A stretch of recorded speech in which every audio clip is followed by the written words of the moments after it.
나의 갈 길 다가도록 나와 동행하소서. 그것이 우리의 늘 고백이고 또 우리 하나님께서 우리에게 베풀어 주시는 사랑이고 은혜이고 축복입니다. 우리의 갈 길 다가도록 우리 주님께서 인도하여 주셔서 저 천국의 소망을 늘 품고 그 믿음 가운데 사랑의 삶을 살아가는 저와 여러분의 멋진 인생이 되어지기를, 나그네 인생이 되어지기를 주님의 이름으로 축원드립니다. 이스라엘은 지금 어려운 문제 앞에 놓여 있습니다. 그 발달은 사울의 자기 과시, 자기 드러냄으로 인하여서 일어났습니다. 사울은 왕이 된 후 자신의 존재를 드러내고 싶었습니다. 그 당시 많은 사람들은 막강한 군사력을 요구하였습니다. 그 사방에 있는 모든 나라들이, 이웃 나라들의 주변 국가들이 다 그렇게 막강한 군사력을 기반으로 살림을 하고 있었기 때문입니다. 막강한 군사력은 안정과 경제에 대한 지대한 영향력을 끼치는 그런 시대였습니다. 막강한 군사력을 가진 나라는 이웃 나라를 침략하여 노략물을 가지고 와서 그 노략물을 나누어 줌으로써 너무나도 쉽게 평안히 살았던 그 모습이 있었습니다. 그것으로 나라와 국민들을 부유하게 하였습니다.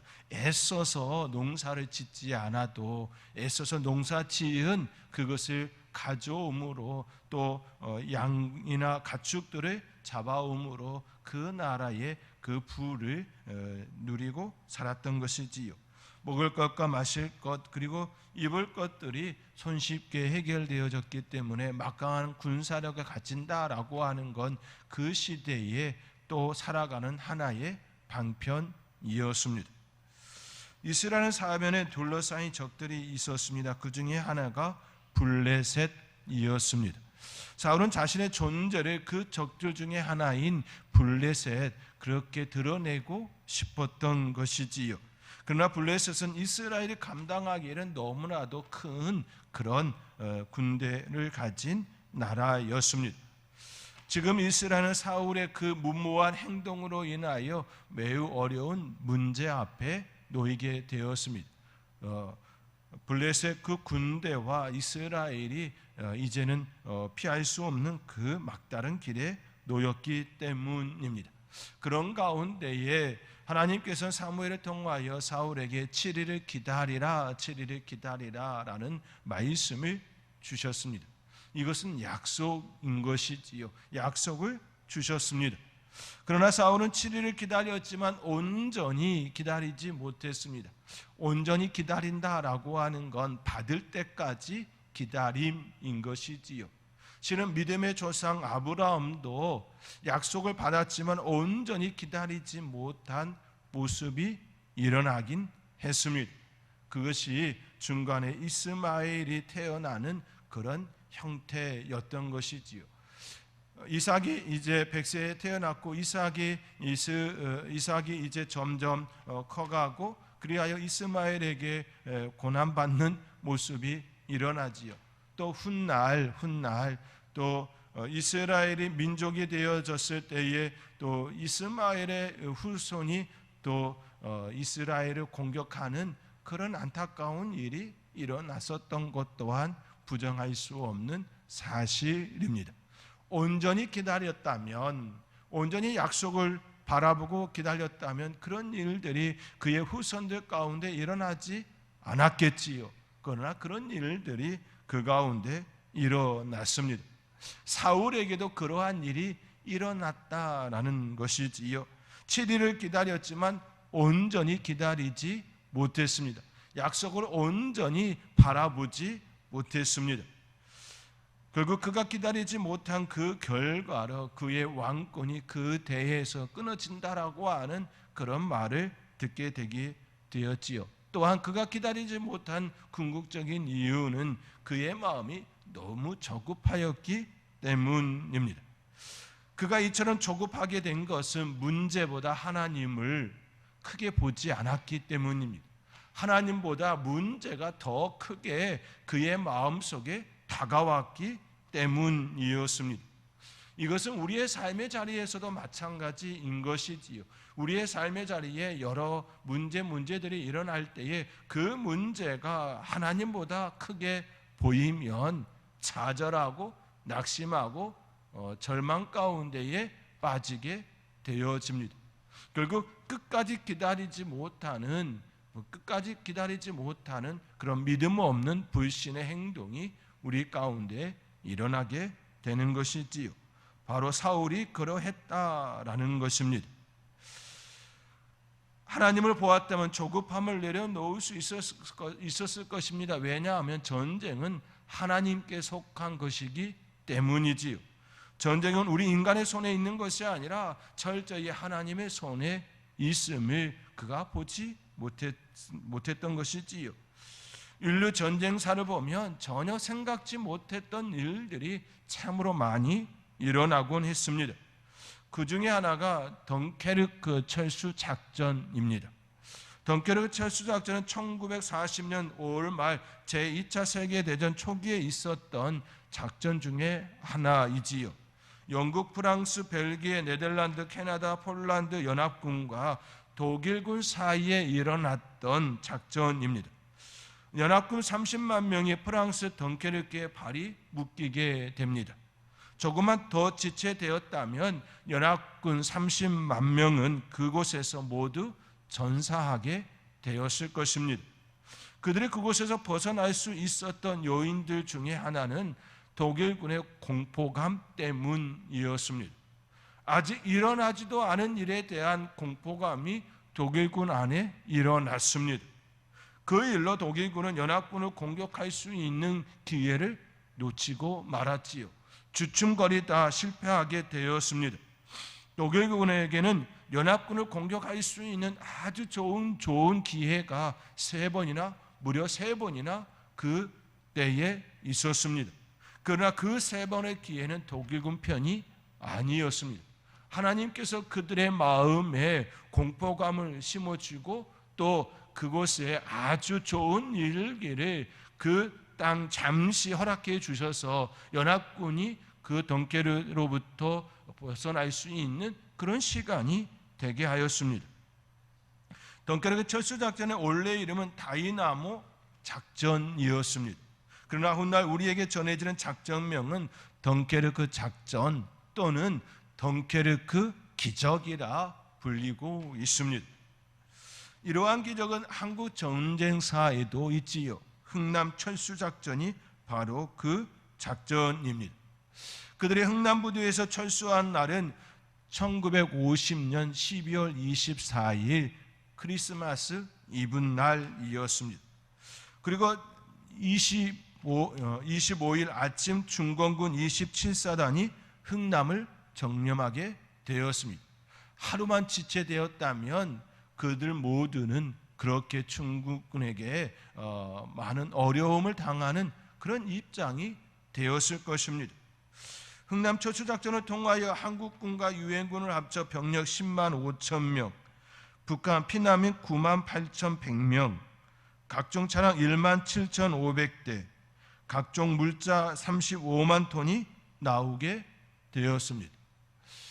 인력과 물자가 동시에 이렇게 철수되어진 작전은 흥남 철수작전이 유일하다라고 전해지고 있습니다.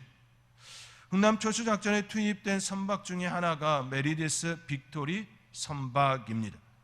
그 배를 통해 피난을 나온 가족의 자녀가 다음과 같은 이야기를 남겼지요. 그때 메리디스 빅토리 호위에 오른 피난민 중에는 저희 부모님도 계셨습니다. 지금 90세이신 저의 어머니의 말씀에 의하면 항해 도중인 12월 24일 미군들이 그 배 속에 피난민들에게, 그 선박 속에 피난민들에게 크리스마스 선물이라며 사탕을 하나씩 나누어 주었습니다. 지금까지 잘 알려지지 않은 이야기입니다. 비록 사탕 한 알이지만 그 참혹한 전쟁통에 그 많은 피난민들에게 크리스마스 선물을 나누어준 그 따뜻한 마음씨가 저는 늘 고맙습니다라고 하는 그런 이야기를 남겼습니다. 덩케르크 기적이나 흥남 철수 작전 모두 하나님께서 주신 선물이었습니다.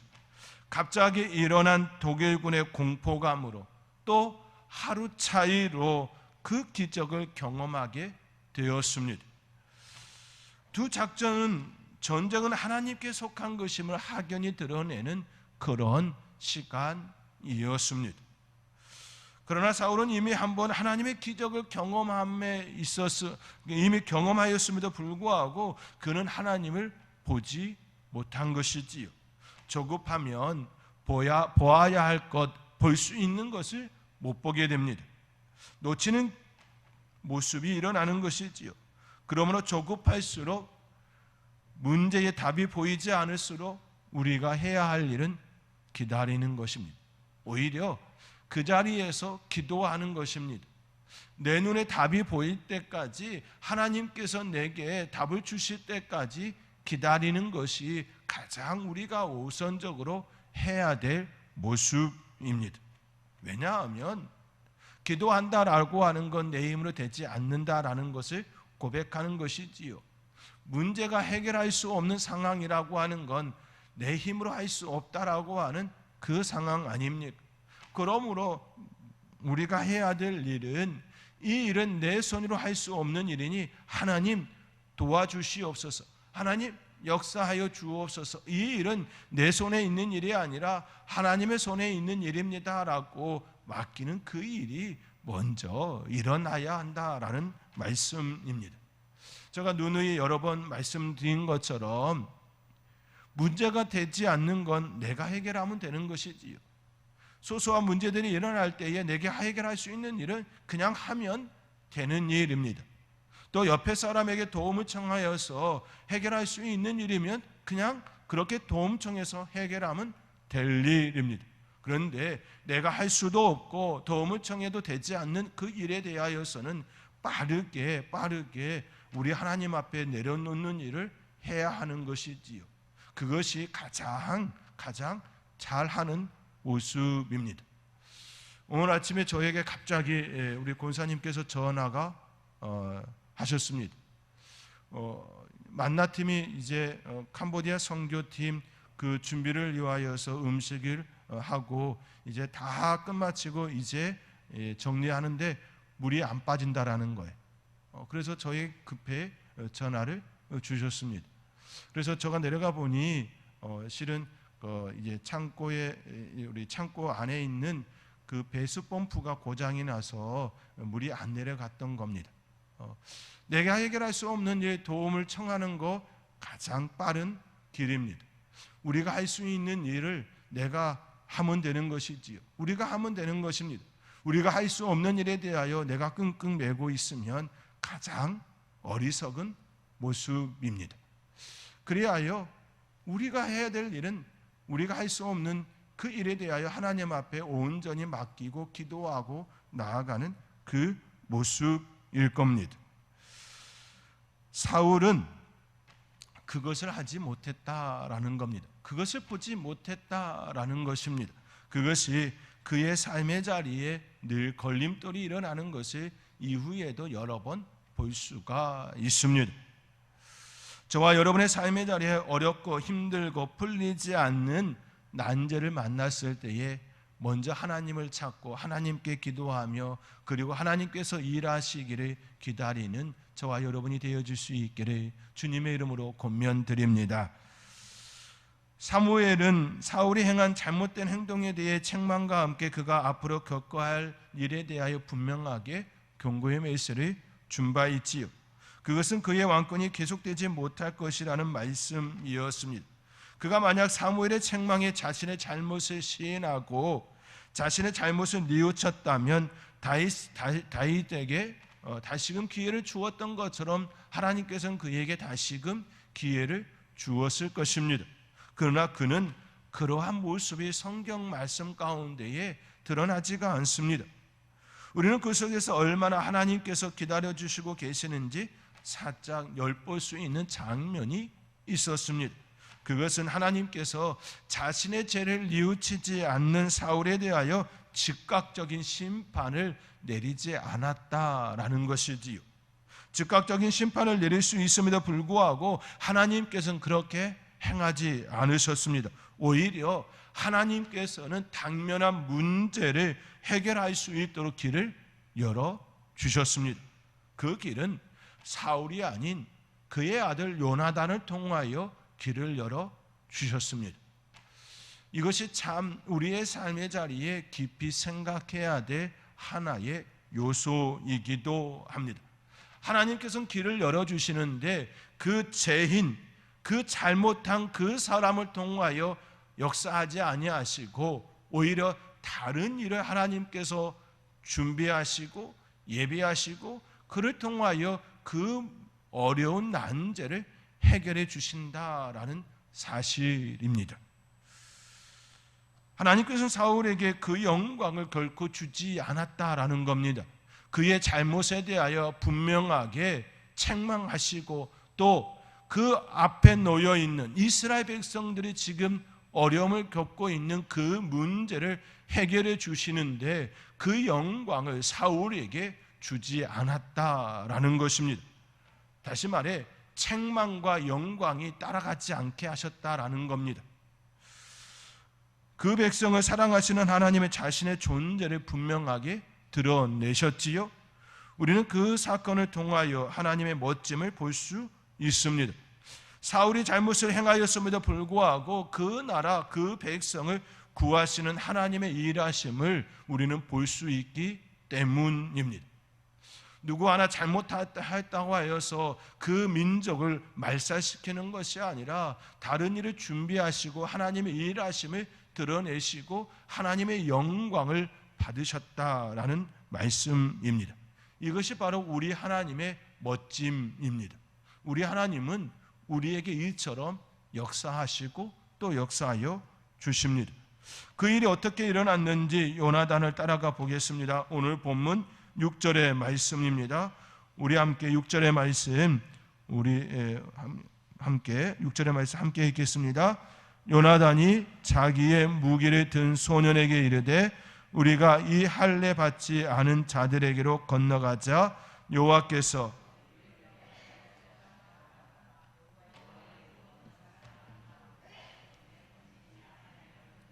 아멘. 이 말씀을 통해 요나단의 신앙을 볼 수가 있지요. 요나단의 신앙은 사울의 신앙과 다르게 문제보다 하나님을 크게 보는 신앙이었습니다.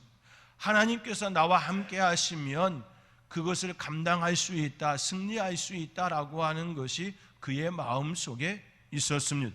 오늘 6절의 본문의 말씀과 같이 여호와의 구원은 사람이 많고 적음에 달리지 아니하였느니라 라고 하는 전쟁은 하나님께 속해 있음을 그는 분명하게 고백하고 있다라는 말씀입니다. 그는 문제보다 하나님을 먼저 생각하고 하나님을 먼저 바라보았습니다. 이것이 앞선 사울의 모습과는 정반대의 모습입니다. 사울은 하나님보다 문제를 더 크게 보았습니다. 그로 인해 성급한 결정을 내리고 사무엘이 오지 않았음에도 기다리지 못한 채 번제를 드렸습니다. 그러나 요나단은 전혀 그런 모습이 일어나지 않습니다. 그는 숫자에 연연하지도 않습니다. 많고 적음은 하나님의 역사와 무관함을 알았습니다. 그들을 자기에게 붙여주실 것인지 자기에게 붙여주지 않을 것인지 그것이 더 중요한 주제였습니다. 그리고 그 자신은 적들에게 가감한 모습으로 행동으로 이를 드러내지요. 오늘 본문 8절과 9절 10절의 말씀입니다. 8절 9절 10절의 말씀 우리 함께 읽겠습니다. 요나단이 이르되 보라 우리가 그 사람들에게로 건너가서 그들에게 보이리니 그들이 만일 우리에게 이르기를 우리가 너희에게로 가기를 기다리라 하면 우리는 우리가 있는 곳에 가만히 서서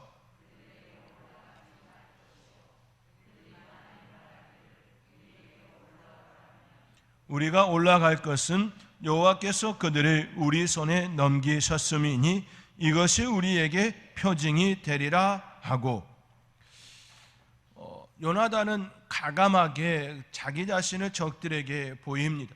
그리고 그 반응에 따라 하나님께서 자기에게 주시는 사인을 하긴 하지요. 오늘 본문에 있는 말씀과 같이 우리에게 표징이 되리라고 하는 그 말대로 그렇게 드러냅니다. 만약 적들이 자신을 올라오라 하면 하나님께서 그 적들을 자신에게 붙여주신 줄 알고 그것이 표징이라 여기고 올라가겠다라는 말씀을 하고 있는 내용입니다. 우리는 여기서 매우 흥미로운 점을 발견하게 되지요. 그것은 요나단과 무기를 든 자가 올라간다라고 하는 것은 결코 요나단과 그 무기 든 자 두 사람에게 유리한 입장이 아니라는 사실입니다. 절대로 유리한 입장이 아닙니다. 위에서 공격하기에 너무나도 유리하기 때문이지요. 올라오는 이를 향하여서 위에 있는 사람이 긴 창으로 찌른다면 그 두 사람은 금방 죽을 수밖에 없는 그런 위치에 있었습니다. 긴 창으로 그들을 향해 찌른다면 그들은 공격도 못 해보고 그냥 당하는 입장이 그 입장입니다. 그럼에도 불구하고 그들은 무모한 그 행동을 취하지요. 왜? 그들은 이러한 무모한 행동을 취하고 있는 것일까요? 첫째는 앞서 이야기한 것처럼 올라오라 하는 그 말에 대하여 하나님께서 보여주신 표징이라고 그들이 보았기 때문이지요. 먼저 사사시대에 있었던 기드온의 그 고백과 같은 모습인 것이지요. 요나단에게는 하나님께 그처럼 고백하고 그렇게 했을 때에 그대로 그는 따랐던 것입니다. 먼저는 신앙의 이유 때문입니다. 또 하나의 모습은 앞선 고백과 같은 숫자와 관련되어 있습니다. 많고 적음에 대한 이야기를 하였지요. 전쟁은 많고 적음에 있는 것이 아니라 하나님께서 그들을 우리에게 붙여주었느냐 붙여주지 않았느냐, 이것이 중요한 주제라고 하는 부분이었습니다. 요나단은 그의 무기를 든 자와 오직 두 사람만이 그곳에 있었습니다. 그리고 그들은 얼마만큼의 인원이 있는지 알 수 없는 상황이지요. 왜냐하면 그들이 얼마만큼 있는지 보이지 않는 그 위에 있었기 때문입니다. 그리고 그들이 얼마만큼 인원이 있는지 알 수 없지만 분명 올라오라고 한다라고 하는 것은 그 적들이, 블레셋 그 사람들이 저 두 사람밖에 없으니 아주 자신만만하게 아주 우습게 보고 그들을 올라오라고 하는 그런 액션을 취했다라는 것입니다. 다시 말해 그들이 올라오라고 한다라고 하는 것은 자신만만하다는 이야기가 그들 가운데에 깔려 있었다라는 것이지요. 그들은 이 두 사람, 요나단과 무기 든 두 사람에 대하여 아주 쉬운 상대로 보았다라는 것입니다. 이미 그들은 이긴 싸움이라고 생각한 것이지요. 이미 이긴 싸움이라고 생각하면 마음이 긴장이 풀리게 되어 있습니다. 이건 싸우지 않아도 이기는 싸움이야 라고 하는 그런 마음이 그들 가운데 있었다라는 겁니다. 이 모습은 실은 이스라엘 군사들 가운데서도 있었던 모습입니다. 여리고 전투에서는 그들이 이것은 너무나도 함락하기 어려운 성이라 여겼기 때문에 처음부터 하나님의 뜻에 따라 그들이 온전히 순종함으로 나아갔습니다. 여리고 성을 온전히 함락한 이후에 대성을 거둔 이후에 아이성을 보았을 때는 그 아이성은 여리고에 비하면 너무나도 작은 성이었습니다. 그때 그들이 취한 행동은 하나님께 여쭤보지도 않고 나아가리라 라고 하였고 나아가서 아주 참패를 당하고 말았습니다. 이것이 바로 지금 블레셋 사람들이 가지고 있는 마음과 같은 것이지요. 그들이 쉽게 보였고 우리는 이미 이겼다라고 하는 그 자만심이 그들 가운데 있었다라는 것입니다.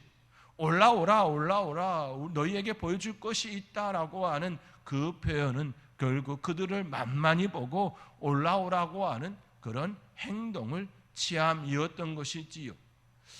요나단이 올라오라 한 그 말이 떨어진다면 그것은 하나님께서 요나단에게 그들에게 붙여주셨다라고 하는 하나님의 표징이라고 하는 것은 이처럼 그러한 계산까지 요나단에게 있었음을 엿볼 수가 있는 모습이기도 합니다. 뿐만 아니라 11절 말씀에 보면 둘이 다 블레셋 사람들에게 보임에 블레셋 사람이 이르되 보라 히브리 사람이 그들이 숨었던 구멍에서 나온다 하고 라고 이야기합니다. 구멍에서 나온다라고 하는 것은 마치 쥐구멍에서 나온다라고 하는 그런 표현과 같습니다. 보잘것없다, 형편없다 이런 느낌인 것이지요. 그러니 블레셋 사람들은 요나단과 그 무기 든 사람에 대하여 처음부터 무방비한 상태, 마음이 완전히 긴장이 풀린 상태, 그런 상태로 그들을 맞이하는 입장이 되었다라는 것입니다. 결국 요나단과 무기 든 두 사람은 전혀 힘들이지 아니하고 그 요새에 들어갈 수 있게 되었습니다. 무혈 입성인 것이지요.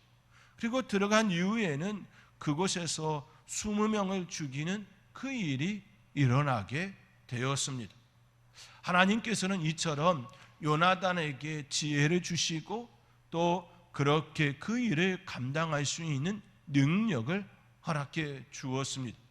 그 밑바탕에는 결국 하나님을 향한 신앙 고백, 하나님을 향한 그 마음이 자리하고 있었음을 우리는 볼 수가 있습니다. 그리하여 그 땅에 놀라운 일이 반응이 일어나게 됩니다. 오늘 본문 15절의 말씀입니다. 우리 함께 15절의 말씀 우리 함께 읽겠습니다. 들에 있는 진영과 모든 백성들이 공포에 떨었고 부대와 노략군들도 떨었으며 땅도 진동하였으니 이는 큰 떨림이었더라. 아멘. 두 사람이 벌린 이 전투의 소식은 블레셋 진영에까지 전파되었고 그들 모두는 공포에 떨게 되었습니다. 이렇게 되어진 건 결국 요나단에게 있었던 그 신앙 고백, 하나님께서 그들을 사용하여 영광을 받으신 모습이었습니다. 그것은 앞서 요나단이 고백하였던 것처럼 여호와의 구원은 사람이 많고 적음에 달리지 아니하였느니라 라는 말씀을 이 사건을 통하여 확연하게 드러내는 시간이었습니다. 하나님의 구원은 사람이 많고 적음에 달리지 아니하였습니다. 겉으로 드러나는 것으로 평가할 수 없다라는 것입니다. 우리 하나님은 겉모습으로 보는 것이 아니라 그 속사람의 그 단단함으로 평가하신다라는 겁니다. 우리의 속사람을 보시고 그 속사람의 역사하는 그 신앙의 힘이 드러나게 하시고 그것을 빛을 볼 수 있도록 인도하신다라는 말씀입니다. 사랑하는 성도 여러분, 요나단이 이길 수 있었던 건 문제보다 하나님을 크게 보았기 때문입니다. 하나님을 온전히 바라보았기 때문입니다. 하나님께서 그것을 높이 평가하시고 그들에게 승리를 주셨습니다. 사울에게 없었던 그 모습이 그 아들에게 있었고 하나님은 그것을 보시고 이스라엘 백성들에게 구원을 허락해 주셨습니다. 우리의 모습이 그런 모습으로 온전히 나타날 수 있기를 바랍니다. 하나님의 은혜가 우리의 신앙 고백 가운데에 드러나고 또 그 가운데에 하나님의 은혜가 더욱더 풍성하게 임는 저와 여러분의 삶이 되어질 수 있기를 주님의 이름으로 축원드립니다. 기도하겠습니다.